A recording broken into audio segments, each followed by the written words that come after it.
Morning guys, how's it going?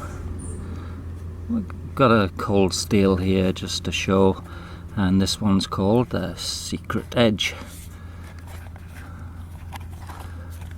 and got all the info here which I will read off. Alright, let's take a look at it. Here it is, and its Secure-Rex sheath.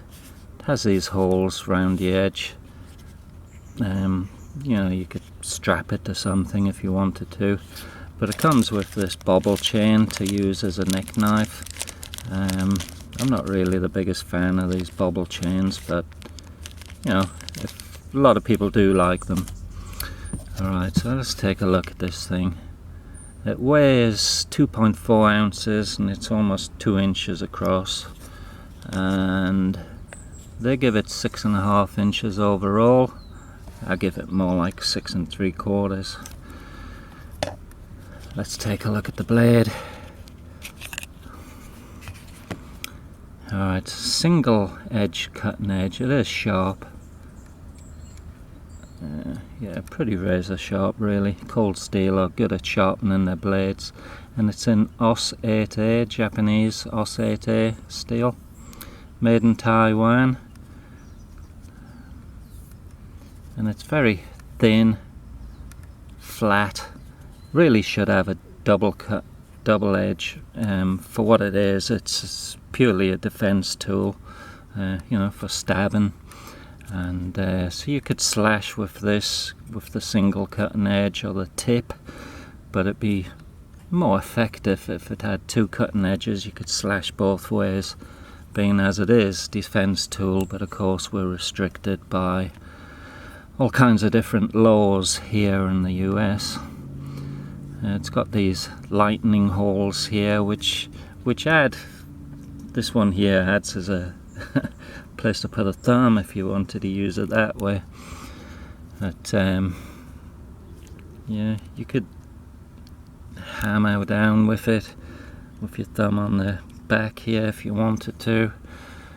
But there you go. It's not my favourite knife, I've got to say that. Not really a fan of these screws in the corners, and if your hands were bloody, even though this does give a grip, but if your hands were bloody, and you'd stand a good chance of cutting your fingers sliding down the blade, I reckon. But there it is guys, we've got a blade length of, they say 3.5 inches. I disagree. I'm up against the handle here at 3.25 inches. And the blade thickness they give 2.5 mil.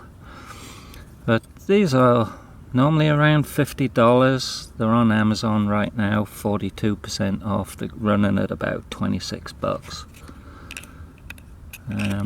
The sheath, kind of clever that this indent on both sides connects with this first hole here, and it does give, it's really secure, it's not going to fall out, but you'll be able to pull it out even against the bobble chain. You know, you'll pull the knife out way before the bobble chain breaks. But if you ever needed it, you don't really care if your bobble chain breaks or you lose your sheath or whatever. You're gonna be fighting for your life most likely. Alright, so I've got some other options here that I would prefer over that. I really like the Spyderco here, the Street Beat.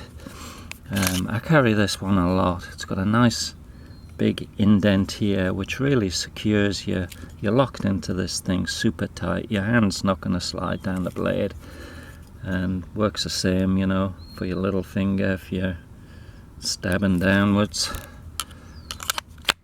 And here's another Spyderco I would prefer over this also, and that gives you, you know, that's going to stay in your hand. You could punch, you can slash, you could stab with it as well if you wanted to. But the only thing about these two choices is they're a lot more money than the Cold Steel. quite a bit more, but something in the same range as price-wise as a cold steel, which I would prefer. Doesn't come with this leather sheath. I made that myself. There's the sheath there that it comes with. Basically, that you use it as a neck knife, but it's small, it's light. You can't really stab with it, but as a slashing tool, I would prefer this over that. Just saying, my preference. But if you're really having to defend yourself, slash to the face or the forehead preferably. If somebody's cut from the forehead badly, they're not going to be able to even see you.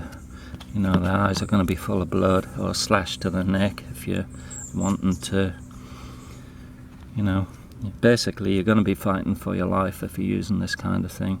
I know these tools are not everybody's cup of tea, but the real world, especially here in Southern California, can be very dangerous, and you got to defend yourself within the law, you know. But there you go, just a quick look at this thing, and